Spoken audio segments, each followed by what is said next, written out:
వేదన.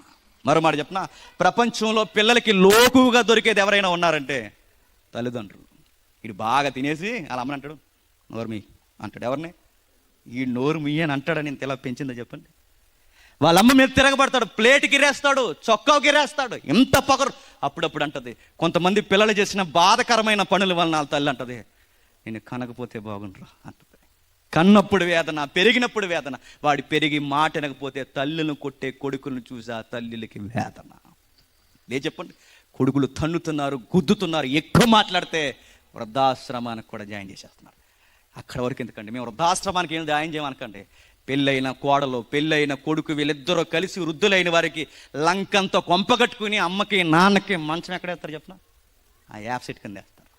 లంకంతా ఇల్లులు కట్టుకుని బిడ్డలు ఎదిగిపోయిన తర్వాత ఈ తల్లిదండ్రులకి మంచాలు ఎక్కడ వేస్తారు? బాత్రూములు పక్కన, సన్న సైడ్లు కింద, వెనకాల, పక్కన ఏదో చిన్న డేరా కప్పి. నేను అడుగుతున్నాను, ఇలా చేస్తారనే కన్నారా?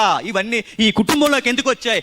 బైబిల్ చెప్పింది, దేవుడనే ఒక వ్యక్తిత్వం మన జీవితాల్లో లేకపోతే కన్నప్పుడు వేదన, పెరిగినప్పుడు వేదన, వారికి మనకి మిగిలేది వేదన అన్నాడు.